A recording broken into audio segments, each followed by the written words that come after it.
Roger, 0G, and I feel fine.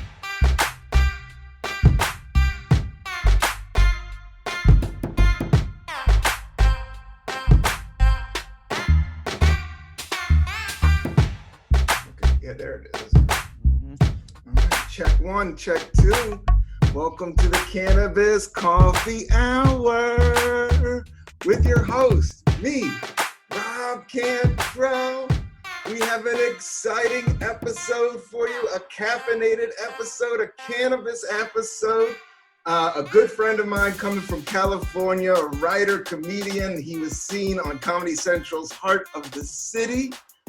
He writes for the MTV show Ridiculousness, and he also has a half-hour special, just some fly on the mixtape super shit that I love. I love this dude, super funny cat from DC in LA right now. Give it up for Jamel Johnson, everybody. Hey, thanks for having me, Rob.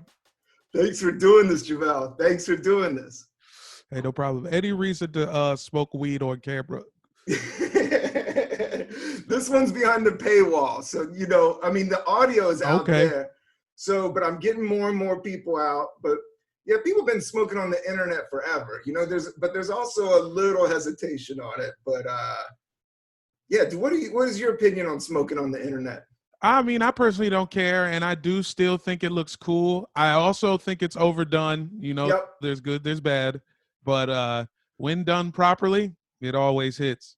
Yeah, I feel the same way. Like just going into the cannabis, and I know we did some early DC cannabis shows, but going into that cannabis market, it can get cheesy real quick.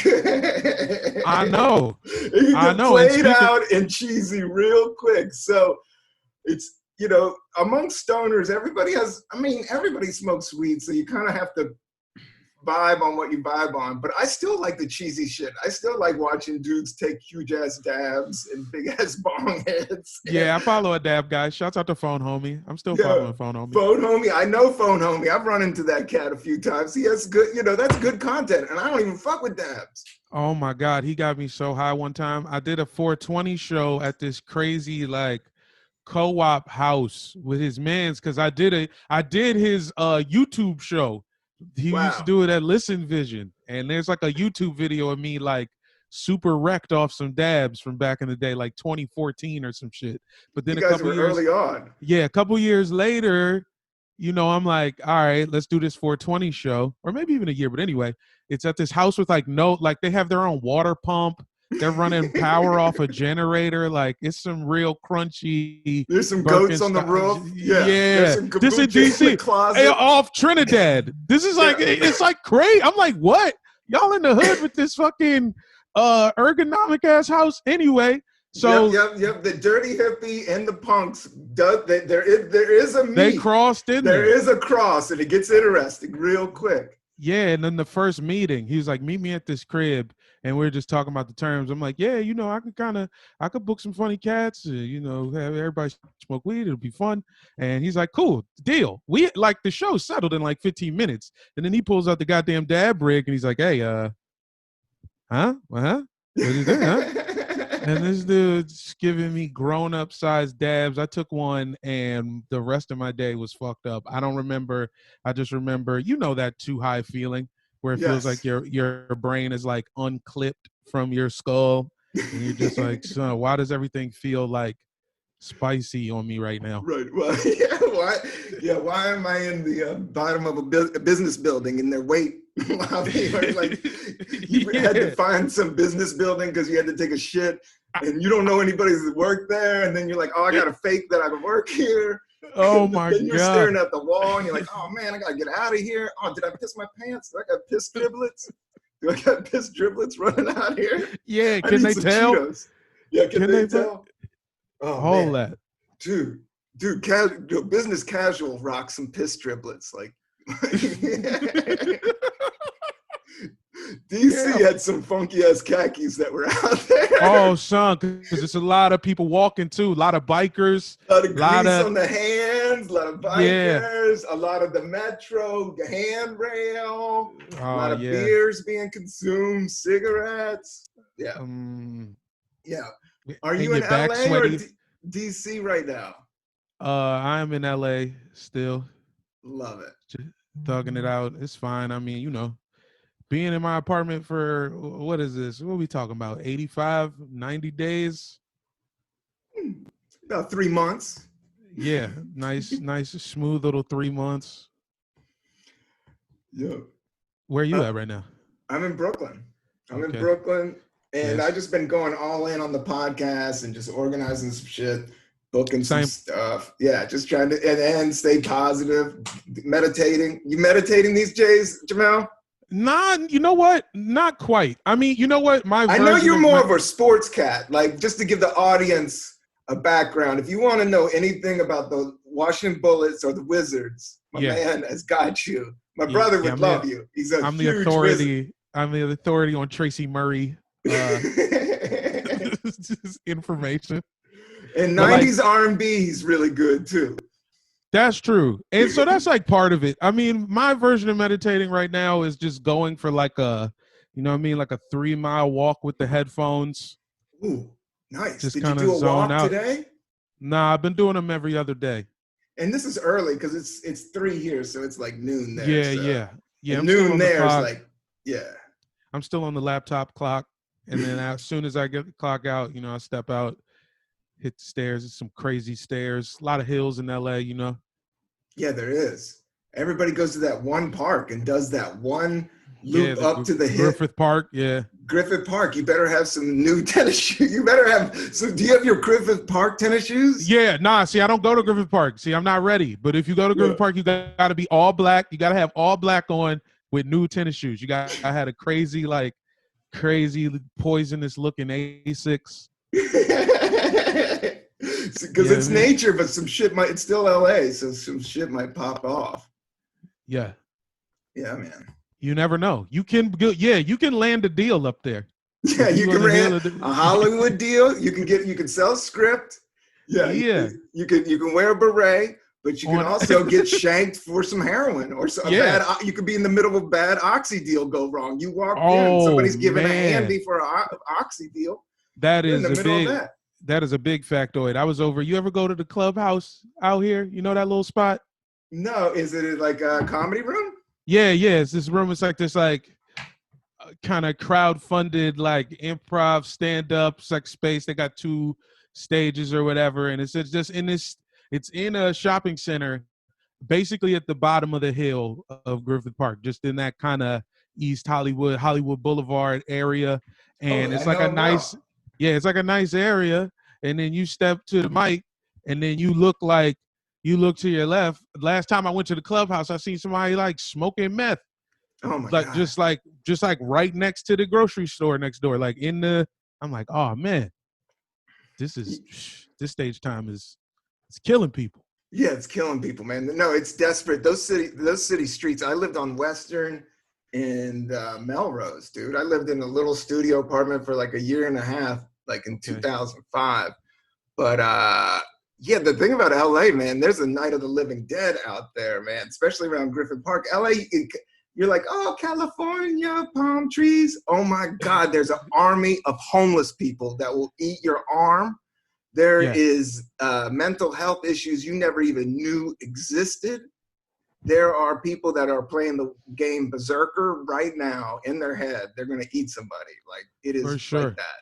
I say, hey, did you see the video of the dude pretending to shoot the cops? Oh, no. It was just like a crazy dude.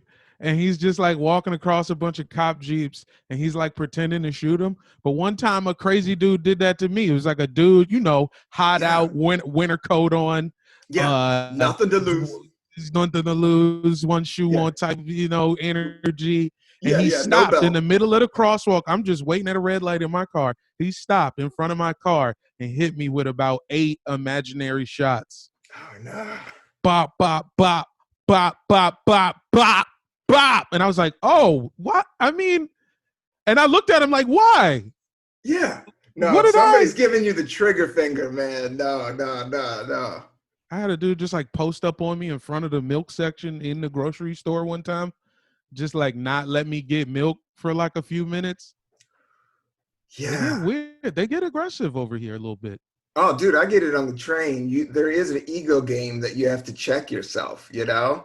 Yeah. It's like, because the homeless are playing they're on a whole other ball court. You know, it's a whole other, they're not going home. They're not going home. They're not going home to their shitty bills or some shit. They're out there. So they're out there, and it's either going to be in my house. It's either going to be you or the next dudes. They're just waiting for somebody to pop, and that's the game, man. God damn. Then you have to show unconditional love. It's crazy. Unconditional love and suck your ego up. It's weird how you have to, but it's cool. Like everybody's learning to check their ego right now. It's you know. I never been there. I'm always quick with the head nod. Couple dollars every now and again. I get it. I never been there. I slept in my car a couple days. Yes. You know. I've been close to there. That's the only thing. The way. Oh man. This America shit is so fucked up. Like you could end up there after like actually trying your hardest. And like there's a bunch of people you never met before who like just want to see you crumble, like fucking Trading Places, fucking human experiment shit. Yep. It's you can go there. Yeah, it's because it's just being a human is so hard, you know, especially mental health. And the same thing, it wraps and ties up. I feel bad not even bringing up the riots or the marches in LA, but I want to pay respect, Jamel. Thank you for doing this, and I'm listening to the Black community in America, the African American community. I'm listening. So. All right, well, stop talking then. Nah. This shit is all crazy, son. I know. I know you don't even have the answers. That's the crazy thing. Nobody has the answers, and it's like these emotions are coming up the pipe, and they're coming up no matter what.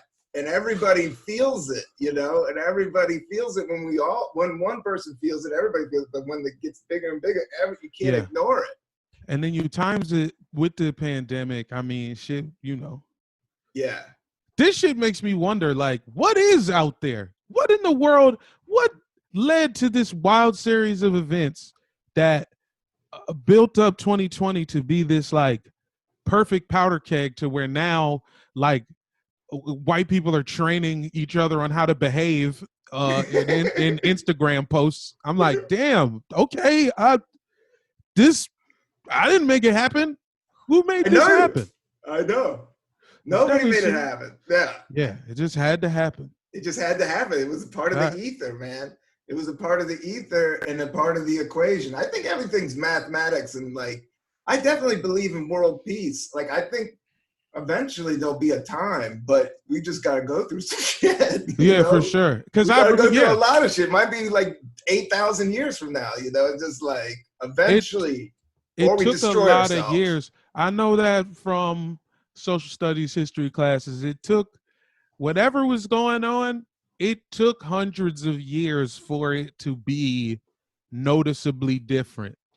You know what I mean? Every era, every civilization, you know what I mean? Like, they had it for a while before some shit changed. And when I think about that, I always think about, like, well, damn, slavery only ended like 200 years ago. You know what I mean? Like, that's not that long ago. Times that with the fact like 50, 60 years ago, or maybe, I mean, it's just my lifetime and the lifetime back. I think about being 2000 BC or 2000 AD. That ain't that long. Jesus was there. I mean, it was 2,000 years. I can figure out 2,000 years. Yeah, exactly. 2,000 years from now, I don't know what's going to happen. I hope Carl Kanai makes a comeback by then. Are the Wizards going to be hot? But in 2,000 years, yes. Yeah. We'll be cracking. We'll be playing Spaceball to the finest. Robo John Wall. He fucking gets his head froze like Ted Williams or some shit. Yeah. Jamel, and you're from Washington, D.C. Where did you grow up in D.C.? I grew up in VA, of course. I was a sheltered child on the other side of the bridge. I grew up in Arlington, which was black on the rate of DC when I grew up there. It's the next town over, but it's Yeah. been gentrified a bunch since I was a child. And then in middle school, I moved to Woodbridge, which is whiter, but still very black. Yes. It kind of always has been. It's like it's just a suburb of the city. And Yeah, I there's was out, suburbs of the city that are historic. Maryland has a lot of historically black suburbs of the city. Like, for yeah. sure. I mean, we honestly, if you ask me, if you're from PG, that might as well be DC. Oh They yeah, wear more. PG. Yeah, PG is where all the fucking hood gear is coming from. Yeah. That's where all the good go-go music is at. It all comes down to go-go. Listen to me. When it comes to DC, it comes down to go-go. Pennsylvania Avenue, the Northeast Groovers, they held it down, but all the PG County dudes. I think that's like Trump. That's like the real go-go. Yeah, isn't that? I mean, that's Raw Image. Where's Backyard from? Yeah, I think PG County. It has to be PG. I don't know. Yeah, Northeast Groovers is tight though. Yeah, Northeast Groovers. I was born in Northeast. I'm from Northeast, but I'm old school DC. I'm 72. Oh, so shit. Yeah. I was born in DC, Greater Southeast. Where were you born? Greater Southeast. Nice. Over in Anacostia or still in Southeast? I believe it was still Southeast because I know this hospital doesn't exist anymore. And is it over by the Marine base or over by the Navy base? I don't know. I gotta look it up because I just looked at the, I seen the birth certificate. I ain't never been in that joint, but yeah, my folks was living out there when I was like young. But then, as long as I can remember, we was in the burbs.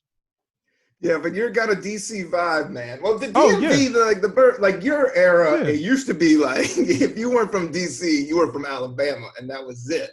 It used to be a fine line, but your generation, DMV, just kind of everybody moved out. Everybody moved out, but we was going everywhere. I went to Maryland to buy clothes. I remember going to fucking, PG Plaza. Yeah, to Potomac Mills. Yeah, Iverson Mall, and then motherfuckers from Maryland was coming to Potomac Mills. Yeah, Potomac to buy Mills. polo shit, and we're going to Maryland to get the good hood shit. It was just like this weird transference, and then when always on 495, everybody's doing the loop. Yeah, I remember my pops going to Georgetown. Everybody's just doing the Beltway, and if you're not from DC, if you haven't driven Rock Creek Park drunk. Ooh, I think I have. I think you have, because you're from DC. There's not a dude. I bet you I could go down the line and ask anybody if you haven't had a 4-beer buzz. And it's terrible to say. It's awful to say it. I'm not proud of it, but it's just kind of a DC thing. Yeah. It's a part of it. Don't do it now. Don't do it. DUIs are for real right now, man. You can't ever do that. I mean, when you're young and dumb, people do dumb shit. Yeah. Especially in you were driving around DC in the 80s? Yeah, you could be drunk out there. Yeah, I was in bars when I was 16, 17, man. The drinking age in bars was 18. So, yeah, there was places. What? Yeah. I remember being 16, I'd go into a place. Right on Capitol Hill, a few blocks from my house. I worked in restaurants. I worked at Tortilla Coast on Capitol Hill since I was in high school. Okay. And I worked there, and then I knew all those bars, like the Tune In, Hawk and Dove. Like I grew up drinking in a lot of those bars. Damn. But then I went to college, and I found that when I got to herb, because DC didn't have herb. When you were there, DC had good herb. DC has great herb now. Back in the day, it was just like. When I was hanging out in DC for real, like really in the city, they had actual weed. It was great. Yeah, they got right now they're legalized. I mean, they're probably, if I'm going anywhere on the East Coast, I feel the best if I'm rolling into DC. Yeah, do you know? And that I knew y'all was smoking some dirt back in the day. Oh my God, I never got good weed until way after college, man. Complete dirt, complete bad dirt. Especially DC was just drink town. Drink, the hippies. People have jobs and shit in DC. A lot of government clearances. Yeah, it's just a blue collar town. People got jobs, man. People, you ain't hanging around if you ain't got a job. Like everybody. No, for sure. Yeah, everybody's working. Everybody's got one or two kids. People got families. People going to soccer practice. People going football practice. People going Redskins games. I don't even So remember. the word herb scene was not there, but I'm glad it's there now. Did I ever tell you Louis C.K. told me to quit smoking weed? I didn't hear that. So I opened for him, right before the buzzer. Right at the buzzer. I opened for him when he came to Lincoln Theater. Wow. And after the second show, I just remember, I was kind of loose, but I did my thing, backpack on.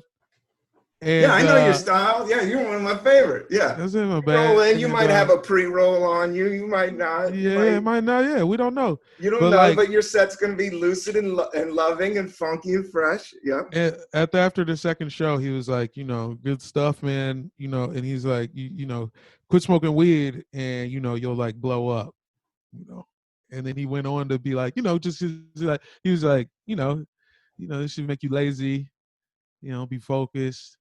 And then I was like, in my head, I'm like listening, but I'm like, whatever. But in my head, I'm like, that's because you were smoking that dirt in the fucking 70s, man. You were smoking that shwee, man. Yeah, especially those guys. None of those guys really smoke. Like the California guys were all like smokers, but Louis was like from the New York early 90s joke writing, just like. You smoked some brick weed twice. Yeah, smoked some brick weed. It made you feel crazy. And he did that to Pete Davidson, so that's kind of odd. Yeah, I don't know. So I think you just get opinion in your head, and then you just start kicking that shit like it's facts. But if anything anything that's we've learned in 2020, nobody knows what the fuck's going on, man. For sure. You can't take anybody's word. I mean, you can tell me you can know is what worked for you. Yeah, and what worked for you. I respect him saying it to me because I guess that worked for him. But yeah. I was like, I'm not listening to you. I got a fucking half a zip on me right now. Do you know how good this herb is? I don't know. I come from a different camp, but I'm not as successful as Louis C.K. But it's about I think, life's what you make it, man. It's what you want life's from this what game. You make it. I'm good to go where I'm at. I mean, as things go, I'm good. But yeah. I love the herb. Are you working at any dispensaries? Wasn't that your jump off job right when you got to LA? Because I remember, so Jamel moved from DC. He was a young comic. Yeah, like we were saying, he opened for Louis C.K., but he opened for me. I met you with Doug Benson. Yes, sir. Yeah. And that was the exact opposite with that. Yeah, we had this electric bong. Right? Yo, the lightsaber. Yeah, because my man Marty had the lightsaber. The lightsaber, and I loved it. I fell in love with that thing. I don't like dabs, but I do like old school bong hits. And this thing literally lit up like knock your ass up, dude. Yeah, it was like it had a trigger on the side of it, and you would just put like an eighth of weed. I don't know. Somebody was holding. And we were just loading these huge bongs, doing these big vapor hits in the green room of the Improv before our shows. Like we were just getting, we were on top of the roof when we got on the stage, man. That was quite a weekend. I gotta ask him where he got that thing. That thing was crazy. Yeah, that was dope, man. Did you like working at a dispensary? Was that people? Well, my situation was a little more. It was a little more like I was just working for like a little low key, underground kind of service because I was a delivery guy. I wasn't even, and that was cool though because I did become very familiar with the city. Met a lot of people. I'm pushing the Instagram every time out. Trying to get my weight up.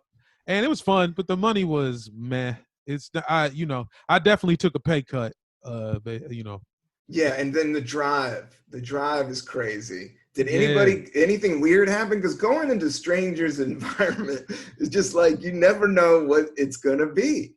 It's never that weird. It's never that weird. The weirdest thing that will happen is sometimes the person didn't have cash or some sort of like we have to now we have to go to a second location. Just like the situation turning to I need to hit the ATM.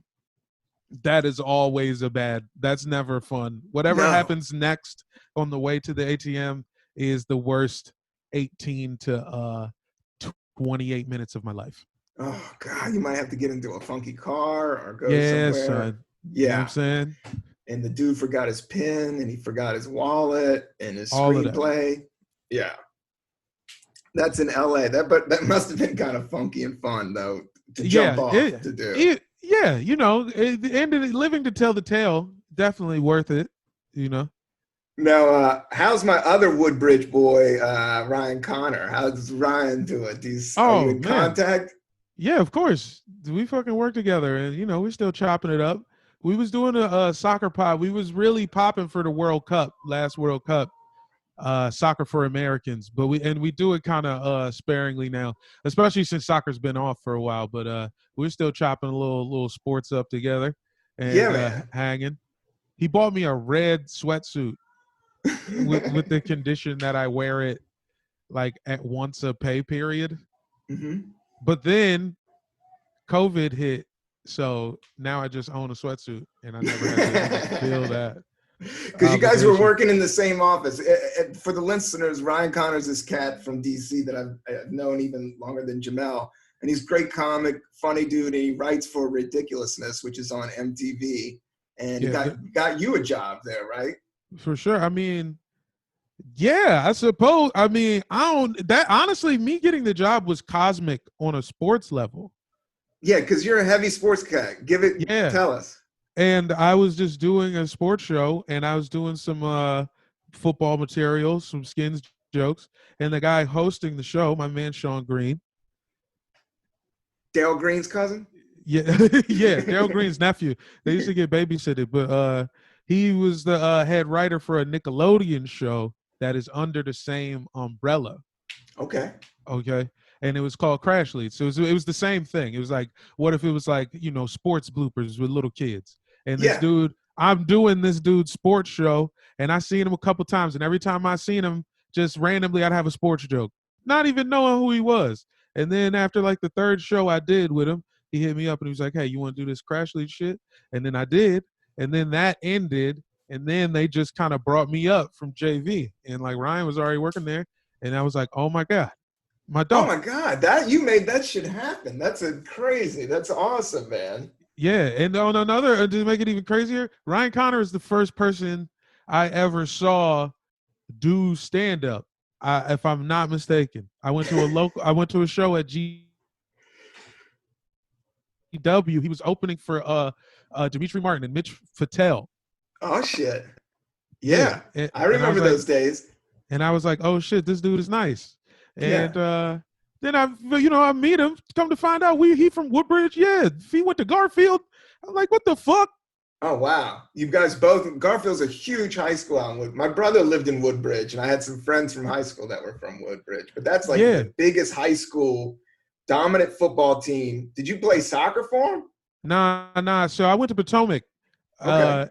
But you know, Garfield's the other school, and especially back in the day, it was only like 4 or 5 schools out there, and Potomac and Garfield was like always around. But I played football, and I did some shot put, and I was the manager for JV basketball for 3 weeks, you know, and I was in concert band, and I did marching band for a season, and I did a little work for the AV club, you know what I mean, and I was selling Starburst for Model UN and keeping the money sometimes. Ooh, nice. I was out there. You were out there. That's a lot of different things going on. You're selling Starburst, you're doing marching band and shot put and playing football. Yeah, I was on a politician kind of vibe. You know, you might have seen me with the little deadbeat skater kids. Yeah. You know, you might have caught me. Oh yeah. I always hang out at all the lunch tables. Like I was always accepted at the cool kids table, you know, not, you know, kind of like half and half, but I wouldn't play the game provisional. Yeah, provisional. I had a provisional charter to the cool kids. I had the outer seats. I could roll in and stop in for a minute, but then I'd work the room. I go all the way around the room. People get boring, man. That's the thing. If you only hang out with the same cats, like how boring is your life? Like you gotta mix it up. And we had 2 different lunches. So you seeing different cats every other day. I'm like, yeah, we gotta I need to know everything happening with all of these people. Selling Starburst. Was shot put fun? Shot put was all right. I wasn't that good at it. I mean, I also didn't put a ton of work in. I just kind of hung out. Yeah. It was just a reason to not go straight home after school. And you probably get a fly tracksuit.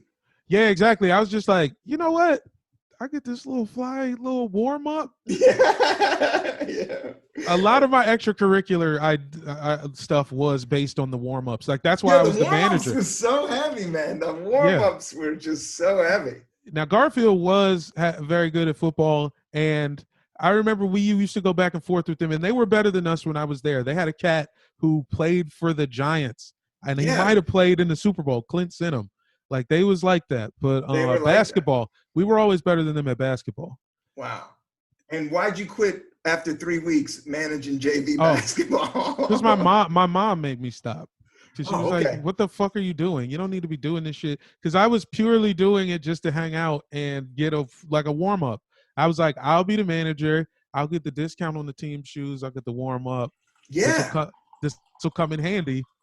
What kind of shoes were they kicking? Because my brother played basketball in public school in Virginia. Yeah, they had Nike. They had Nike because those were the thing. And you couldn't get those unless you were on the basketball team, right? Exactly. The certain colors, right? And they, you know what I'm saying? And the head coach, the head of the program was like a big deal on the national scale. He was like an AAU coach for he was like pumping from 15 and under, like 12 and under, like middle school age. He was on that AAU scene. So he already had the Nike connects. So we're getting crazy Nike gear. We had light blue and white foam posits. Oh, wow. Our senior year. That's like super rare. But I don't know. What are those foam posits? Foam posits are those shoes? It's those Nike. You've seen them before. A lot of dudes in DC rock them kind of now, or we're kind of in and out. But it's those Penny Hardaway ones. You remember the original ones that were like bright, kind of shiny, like metallic blue. Oh yeah, those things are mean. The ribs, they kind of look like Power Ranger, like they look like armor. But those are like running shoes, right? Those are. They're basketball shoes. Oh, they're basketball. They read that. Yeah. With the big wavy, and it's like molded in there. Yeah. Yeah. That's some high-tech Nike gear, man. Nike ain't playing around. They're in Oregon doing big old bong hits, man. Just running fucking wild country cats out of here, man. They got scientists. They got scientists. Are they still in Portland? Is Nike still running Oregon? Is that what it is? I believe so. Because I've been seeing, I had a really fresh Nike top in when I used to break dance. I had a fresh Nike sweatsuit. Ooh. That was the blue. They have them out now. It's just gray and blue half, and you got the Nike and the zip and the boom. Like they have that. They're coming back now. If you see them, that's what everybody's rocking. Especially the windbreaker joint.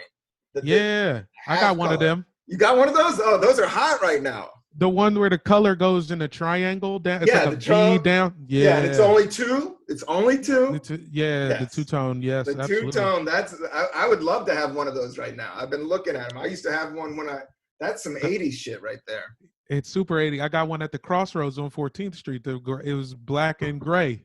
Oh, shit. Mean. Hard. Yeah, the track jacket one. Yeah, not the one with the hood, but the same color panel with the old school Nike logo where it spells Nike with the check too. Dude, rock those with a pair of jeans. You're killing it, man. Oh, son. Yeah, I got like 8 different colored jeans right now. I bought some linen pants. I bought some linen pants yesterday. I like linen. I like linen. And I like different color because everybody rocks the same shit. What I'm looking for now is nothing on the t-shirt but colors. Like a purple, mean, comfortable t-shirt, blank. Yeah. And a red. I can do it. I've been looking. I just haven't pulled the trigger. I've been looking. Uniqlo. Yeah, Uniqlo has those $8 packs. They're already packed. Yeah, they got good colors. I feel bad, though. That's some sweatshop vibe. I mean, it's probably maybe. Yeah. I can't say anything for sure about what Uniqlo's up to. I can't either because they're good. You don't want to get on the list. Because they are good. Because they're long johns. They took the long john game and threw it out I don't know. You're in LA. You're not even fucking with Long Johns. But they doing big long. They got the Long Johns wrap. When you come back east, if you're in the winter, just hit the Uniqlo for the Long John, man. It's the full suit. You feel like Spider-Man, ready to roll. Oh man. yeah, yeah. I do a fucking flip for sure. Are you drinking? Do you drink coffee? I don't drink it often, but I need some today. I got work, and then I got you know what I'm saying. I had this. That's some lemon. That's some iced tea. That's the good stuff. Yeah, stock cold brew, just a half a shot of that. Yeah. Are you going milk? Are you getting it creamed out like the dude? Nah, I do. I drink it black like the police. Yeah, man. Black. Gotta stay on it. Gotta stay. Gotta think. Gotta get in their mind. You know what I mean? Gotta stay black. Too strong. Fact. Yeah, man. I dig it. I'm drinking Stumptown. I'm going full on hipster. Revved up. Yeah, revved up to the core. So I got this, and then this coffee shop called Hungry Ghost. They're right down the street. See, I never had my spot. I never had an official coffee house spot. I go to everything, man. Yeah, I cruise. I like coffee. I'm kind of a snob with it. The more hipster, the more funky oatmeal cookie, cinnamon. Just give me that.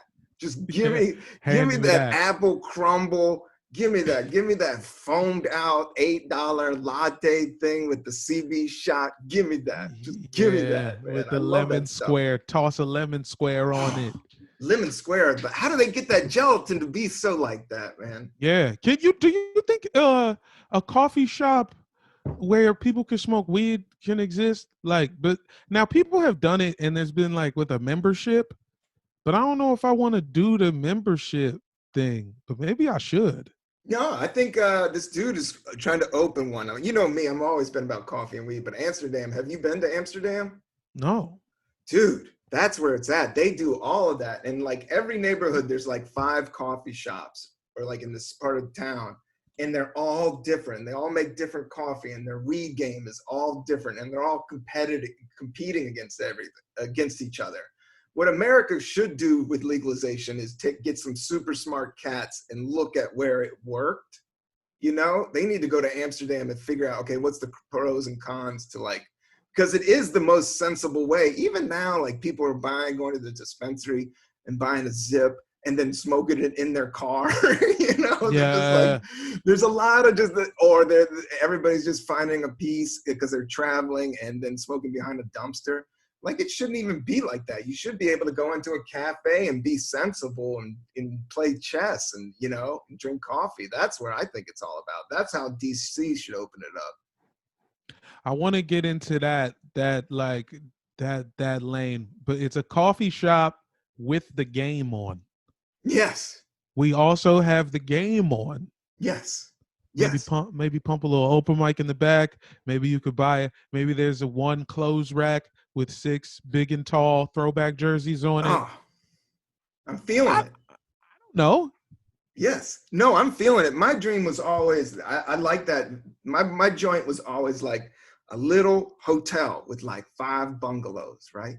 Ooh. And then you got a little bar restaurant thing that's connected to the hotel. And then you got a band room, right? You got a room where you can do comedy and jazz. You do 3 nights of comedy, 3 nights of jazz. You got your cannabis coffee, bohemian vibe, muffin joint. I was trying to think. Yeah. No, I get it. I can see the muffin. Vegetarian. We get some bean pies in there. Get some Nubian. Get some Nubian vibes going in there. For sure, some bean pies. Move a little Egyptian musk. Yep, Egyptian musk on there.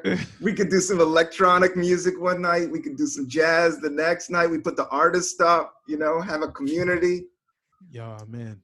Dude, that's the thing about the LA. There is a community. It's all artists, but it's a little bit DC. There was the DC comedy scene. You loved it. You had to go away, but you guys were really good. I came up in the San Francisco scene, and we were really good. And I felt bad for other people that didn't have a cool scene.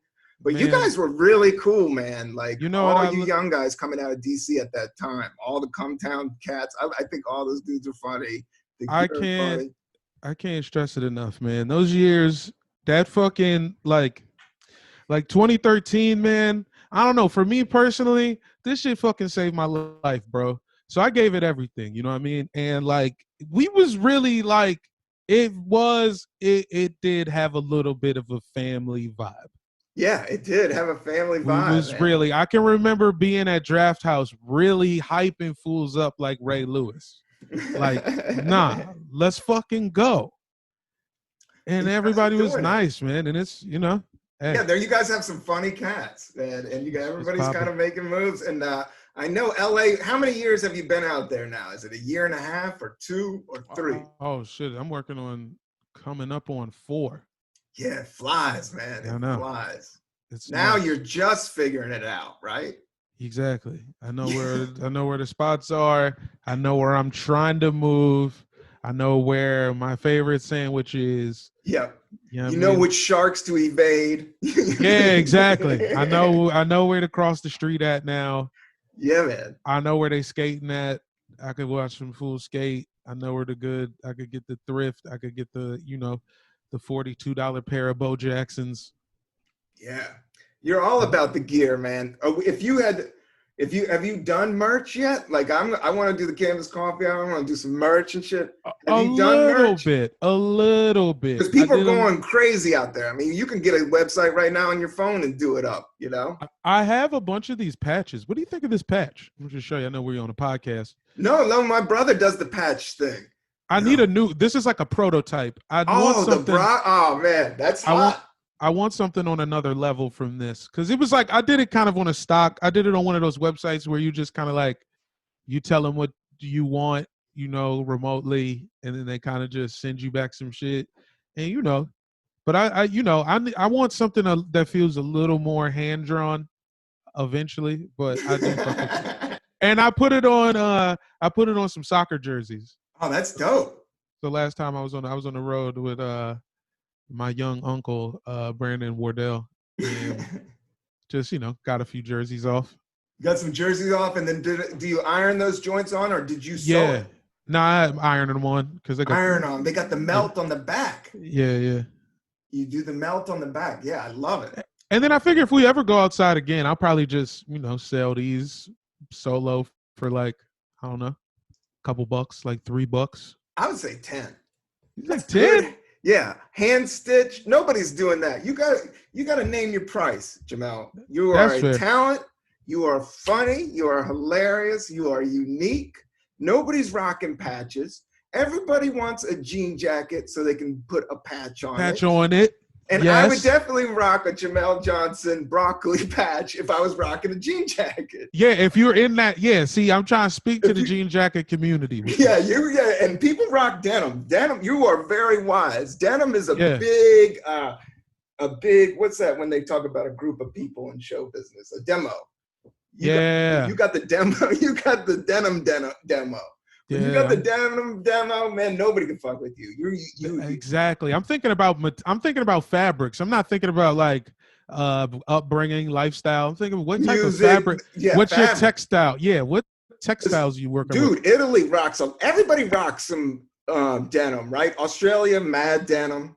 Italy's got some designer denim. Yeah, Canada, forget about it. Oh, Canada, flannel and denim. They eat that for dinner. Yeah, that's their life, dude. That's their life. It's just denim, man. Sure. Do you rock a jean jacket? I do not currently, but I will. I own 2, but I've never brought them out yet. Yeah, I know. I can't say no to a deal. It's the thing about the denim look, and I got like 3 or 4 denim shirts. It could either come out really fly, or you can just look really just awful in it.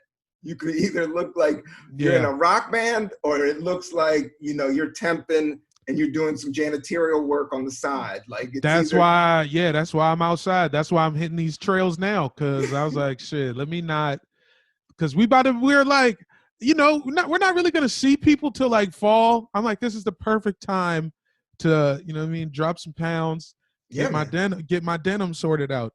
Get your denim game up, man, and get your patches up. I've been working out. Do you stretch? Do you work out? A little bit. I don't stretch as often as I work out. I will say that.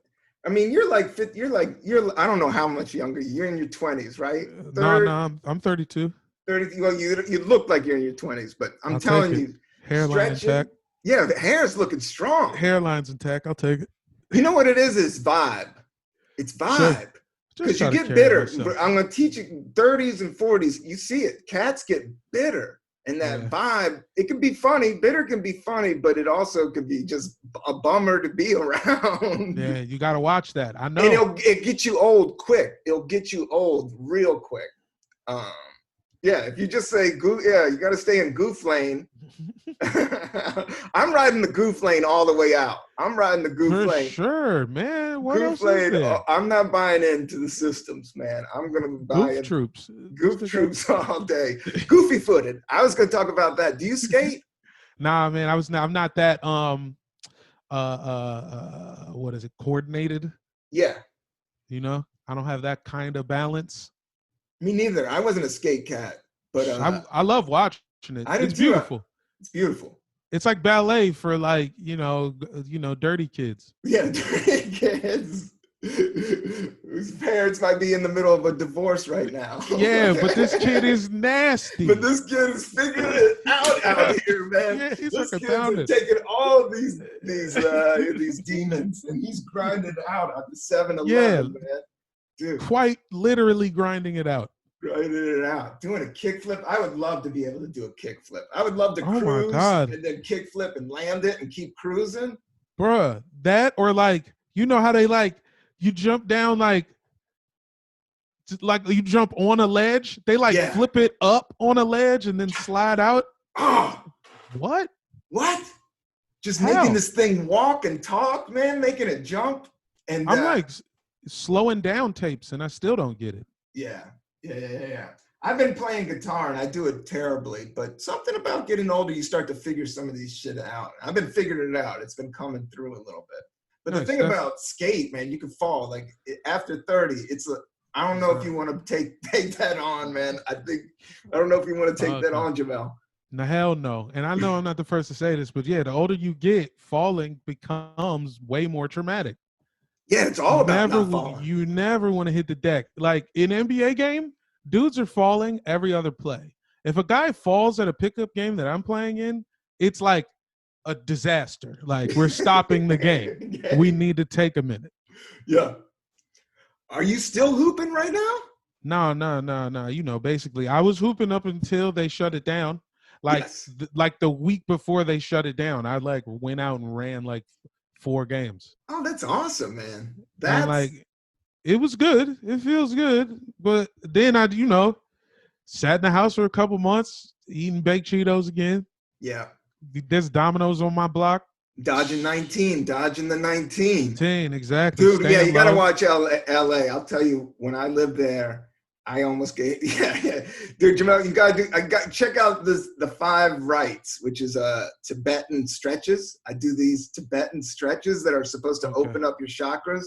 And they're really just simple, like yoga, but push-up-y type things. They just do your core. And it's not like it takes a half an hour. It takes 10 minutes. So I've been warming. That's what I do in the morning to get things. And then I go for a walk because, man, it's just funky. Like you just end up in a funk and you're not working the blood. You got to work the blood and get out there and work it out. No, you first off, you are not lying. I got me a foam roller. Oh, my brother's all about the foam roller. Do you got your moves on the foam roller? I just hit the back. I'm just laying down flat on it and then hit the legs. Yes. I believe Ryan Connor blessed me with that. Shout out Ryan again. Yeah, you were talking about your back hurting, and he's like, you got to get yourself a foam roller. But also, all the basketball cats I know, my brother's basketball cat, he rocks the foam roller. So that's what I was going to. Yeah, COVID-19 playing basketball, it's going to be a minute before people play basketball, right? Which I honestly love because when I was hooping, I was still out of shape. But but I have, I had my jumper intact. Yeah, the end of the finger the touch was there. I could throw the forward pass. I'm a really good guy to have, bring a ball up when everybody else is exhausted. I'm great auxiliary ball handling. But you got a little point guard in you. Yeah. But now, where everybody shut down. So when we all come back, we're all going to be out of shape together. And it's a nice hard reset on, just where I was in terms of everybody else. Yeah, I feel the same way about stand-up. Because I've been doing stand-up since 1999. I got the leather, man.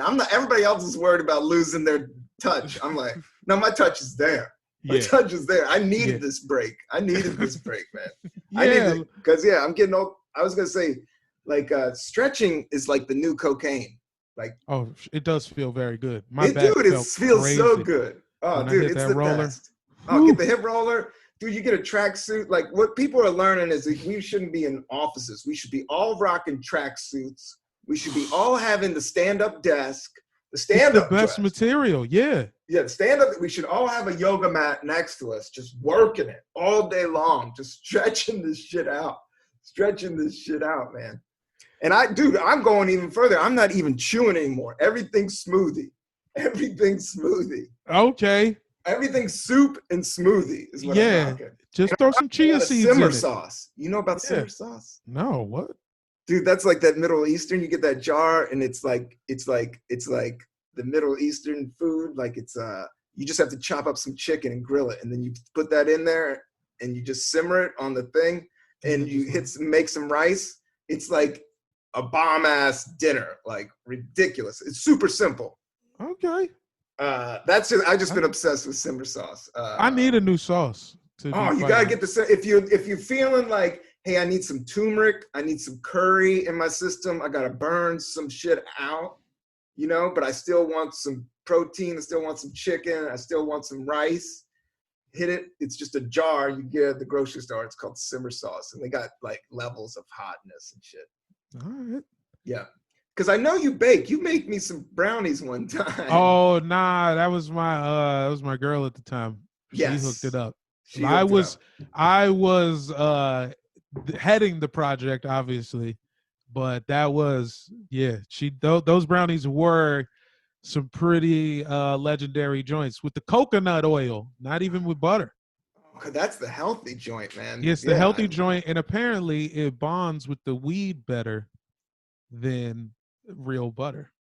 Yeah, I gotta research coconut oil because I think it's really healthy for you. I think you're supposed to put it like in your smoothies and shit. Yeah, and if you wanna, and they're very easy to put some weed in. You just need a crock pot, and you get the coconut oil and some water, and then you throw the weed in there for a few hours, and your kitchen will be funky. But then you just have this but it's weird. The weird part is you have to then like freeze it. And then all the fat and stuff, it separates from the water again. Yes. And so you're kind of like fishing out this like big ball of green coconut goo, but then it's yours. Bam.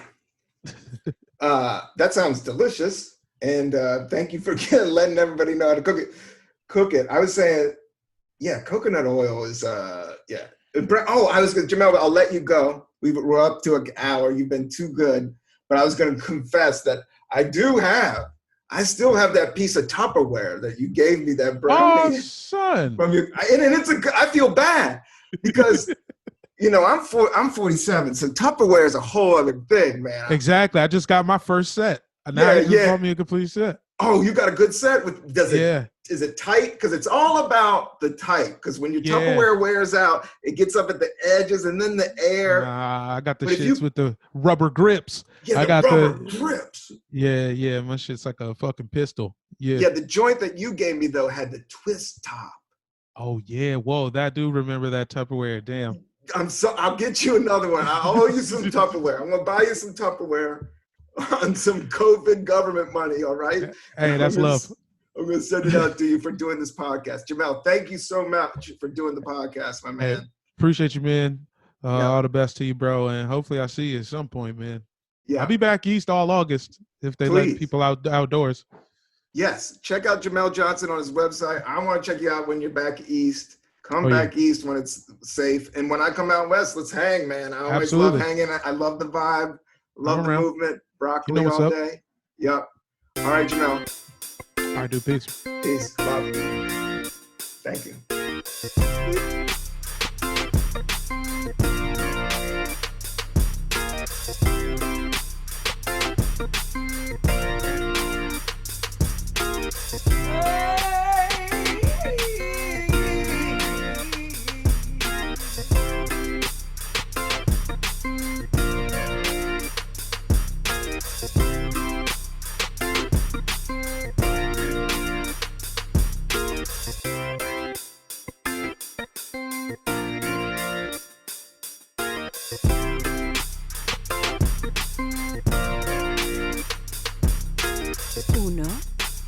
don't.